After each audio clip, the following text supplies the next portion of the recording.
Good evening. How are you diddling? Excellent. Me too. Thank you very much for asking. Welcome to a completely different setup. I've been chatting to some friends and stuff like that, and they've said, why don't you try doing it in a different room while Susanna's away? So here I am in my living room. It is a little bit echoey. I'm not sure how well this is going to go, but hopefully you guys can hear me loud and clear and fine and dandy. We're broadcasting through the MacBook Pro and StreamYard, and we're here in the living room. So yeah, welcome to another episode of Dazed and Confused, your 3 times a week live show trying to help you get into a situation where you're creating content for your brand and for your business on a regular basis. Because as we all know, consistency is what really matters when it comes to social media. So who am I in the first place? I'm Simon Scholes. I'm the founder and creative director, easy for me to say, of Perception Studios, the award-winning visual marketing agency. We help brands and businesses create content for them on their brand, on their business, but specifically for social media using video, animation, aerial work, photography, all sorts of different types of stuff, just to help them grow their brand on social media. However, a few years ago, it became very obvious to me that not every brand, not every business was in a position where they could afford to have content created on a regular basis. And as I say, social media is all about consistency. So what could I do to try and help those brands and businesses that couldn't afford to have content created consistently for their brand? So what I did was I sat down and I came up with a process, and I called it How to 9 Times Your Social Media. I turned it into a former #1 book on Amazon, and it's still available now. If you want to get hold of a copy, you can go download a copy using the link in the section below. But the whole point of that book and the whole point of these lives is to try and help you understand what you can create content-wise for your brand and your business to help grow your audience organically, but most importantly, for free. My favorite 4-letter word. So what am I going to talk about today? Well, the fact that it is Vesuvius Day kind of got me thinking quite closely about social media. Everybody's always waiting for that one piece of content to pop, to explode, to go off, a bit like Vesuvius did many, many years ago over Pompeii. The question is how much content do you need to be posting, or do you need to post generally until you get that one piece of viral content? And that is the magic question. And if anybody has the answer, please let them, because there is one. It's a bit of a how long is a piece of string situation, because obviously, yes, you're putting out content, you're putting out consistently, you're putting out creative stuff, but you still never know when that one piece of content is just going to go pop and explode and go viral. There are little bits and pieces you can try to do to try and jump on trends or use the right music and so on and so forth to try and help your content reach a wider audience. But there is no magic formula for making a viral video. There's no magic formula for having a viral photograph or a viral blog or a viral podcast. It just happens. I released a podcast about a year ago. It was about how to podcast. And it happened to do something like 20,000 listens, which is fantastic for my content. But I've never had anything do that since, because there is no magic formula. There's no way you can just kind of guarantee that you're going to get lots and lots of views and lots of listens by using a specific hashtag or writing a description in the right way or creating a specific piece of content. It doesn't work that way. The best piece of content could never get seen by anybody, and the worst piece of content could get seen by everybody. Because let's face it, you're looking for something that you can create that's going to be shareable, that people are going to get value from, that people are going to care about. If you look at any viral piece of content, whatever you consider to be viral, it's always something that people get value from or are interested in. Back in the day when YouTube first started, they used to class a piece of viral content as a piece of content that had been up for 24 hours and received 200 or more views within that first 24 hours. Then they would offer you the opportunity to actually put that piece of content into monetization. They wouldn't offer it to you beforehand. They classed 200 views as a viral piece of content. So would you class 200 views as a viral piece of content? Maybe you would, maybe you wouldn't. But 200 views is a good marker for that first 24 hours to be aiming for with your content. So what kind of content could you be creating that would bring an audience, or more importantly, get your audience right now, the people who are watching your content, to share it with their audience. That's what you really want. You really want your audience to be sharing your content, helping you go viral. That's what you're aiming for, which is why I go on and on and on about not buying followers, not buying subscribers, not doing follow for follow, not doing sub for sub, because doing all these things means you end up with a dead audience, an audience who don't care about what it is that you're putting out, an audience who will not interact with your content because it doesn't actually engage with them, because they're not interested in what it is that you've got to say. So if you are a window cleaner and you're creating content about window cleaning, then don't go out and buy an audience because most of those people, they won't care about window cleaning. Don't go to a Facebook page and say, come and sub on my content, because they probably won't care about window cleaning. Find the audience who care about what it is that you've got to say. If you're doing commercial windows, teach them how to do high up stuff or what have you. Do you need a cherry picker? Can you do different things with it? Whatever it might be. But think about your brand, your business, what value you can give, and grow an audience of people who care about what it is that you've got to say, who care about the content that you're putting out.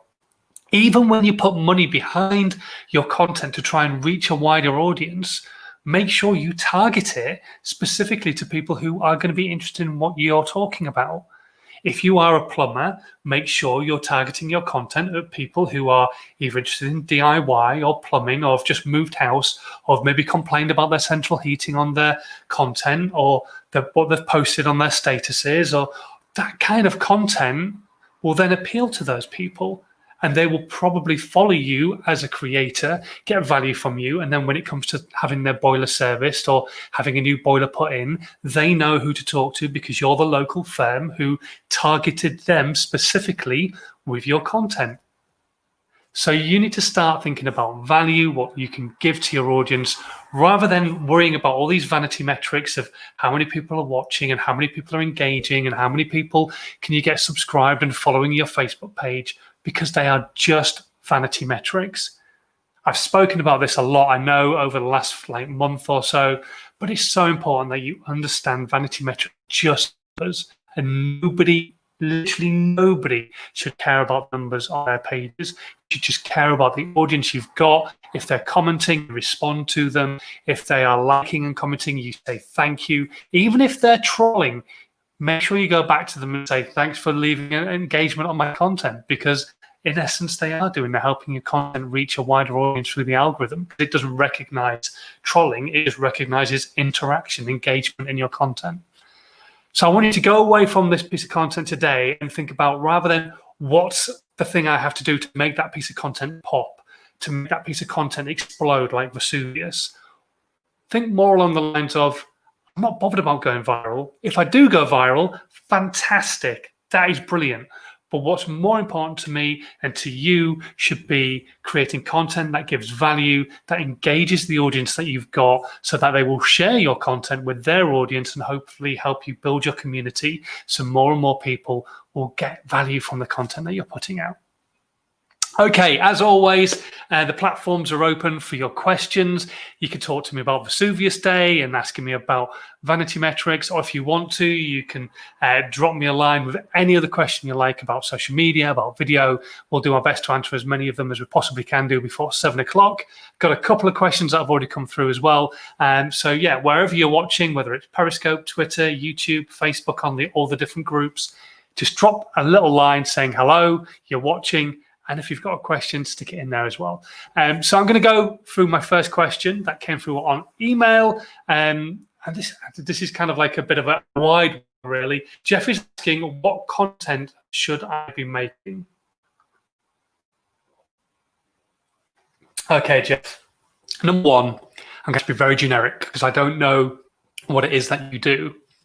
However, what I would recommend is that once you know who your audience is and where they're hanging out, you should be creating all sorts of different types of content, mainly because there's a possibility that your audience could consume content in lots of different ways. And the problem for most brands and businesses is they are strong or comfortable specifically in creating one type of content.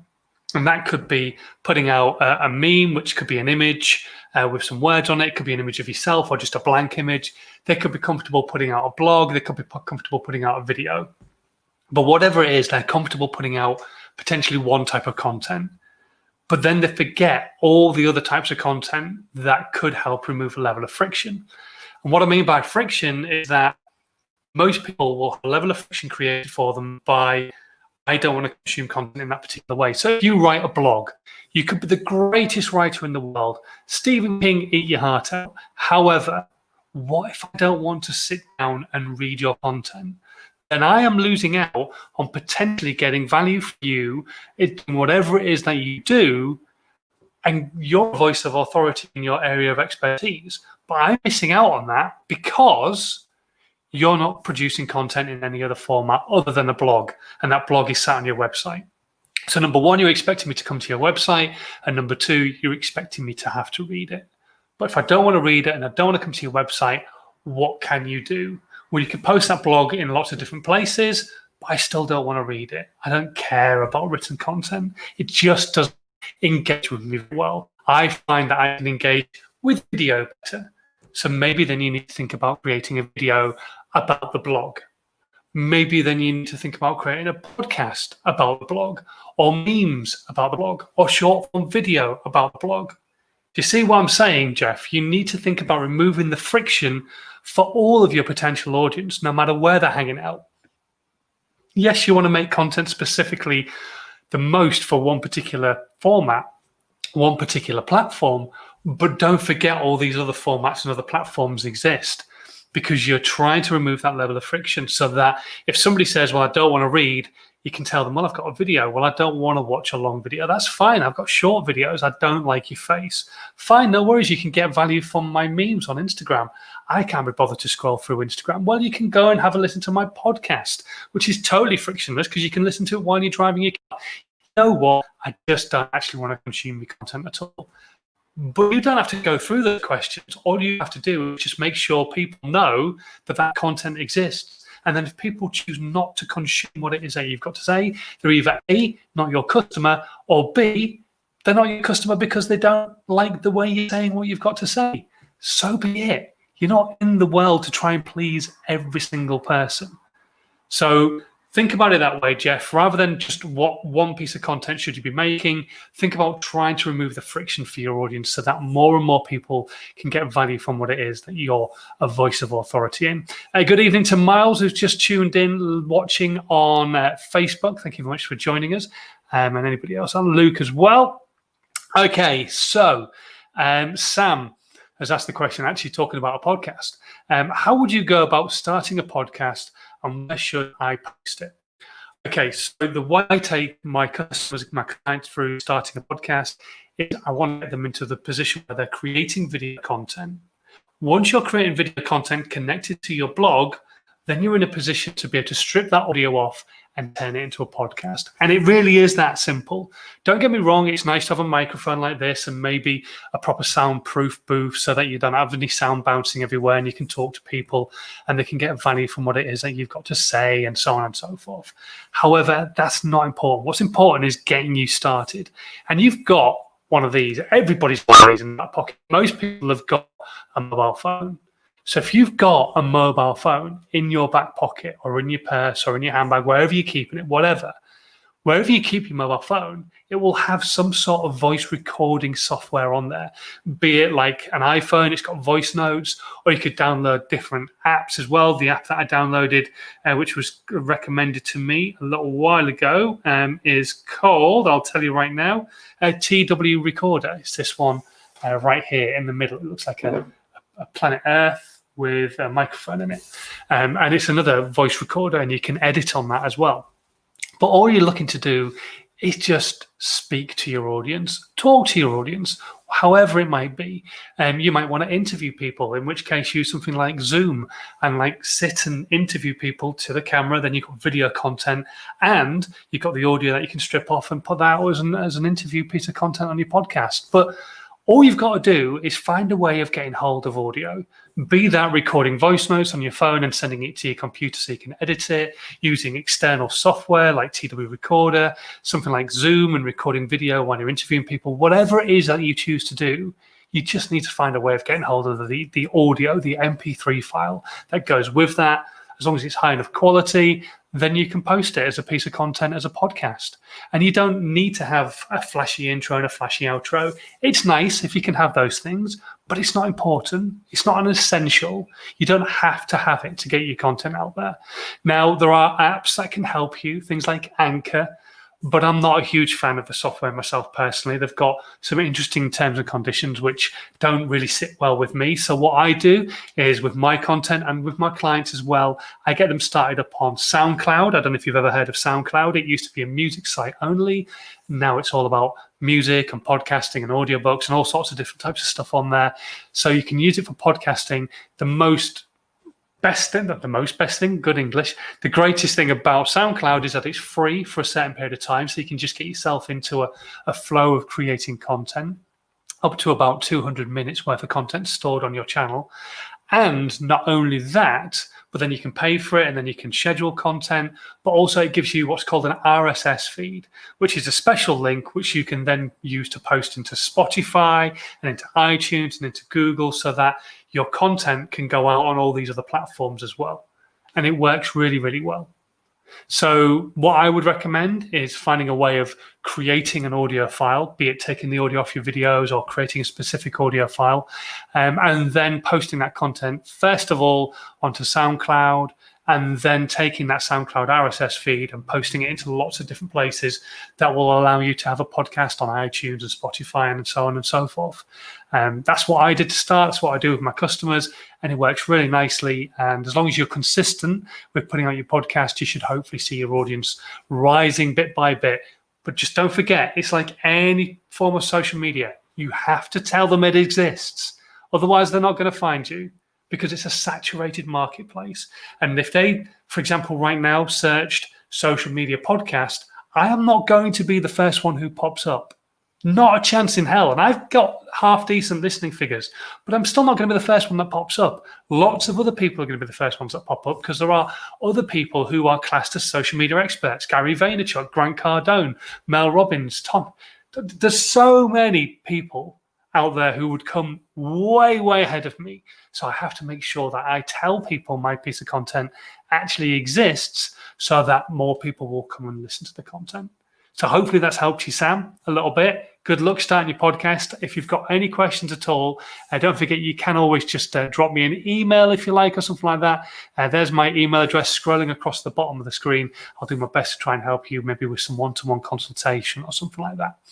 Anyway, thank you very much for watching. We've been going for a good 20 minutes now, and we've got no more questions have come through from the other platforms. So I'm going to call it a day there. But hopefully you've enjoyed today's broadcast. Hopefully it's not too echoey in here. Let me know in the comments. What do you think? Is it all right in here? Shall I do another couple of broadcasts here before the little one and Susanna get home from their trip to see Grandma and Granddad? What do you reckon? I quite like it. It's nice as a setting, but does it work sound-wise? Anyway, until Wednesday, when we are back again with another live broadcast, thank you so much for watching. As always, it does amaze me that you guys still keep coming back for more and more content. If you've got any questions at all, stick them into the comments on this video, whether you're watching this back end of the live, or maybe you're watching the replay, or you're listening to the podcast. Stick your questions into the comments on whatever platform you're watching on, and then we'll do our best to answer those questions either on Wednesday, or I can come back to you and try and answer your questions directly with you. But until Wednesday, thanks for watching. Stay safe. Hit that subscribe button, and don't forget to share this content with your audience as well, especially if you think they're going to get some value from it. Until then, though, thanks ever so much. Take it easy. Bye.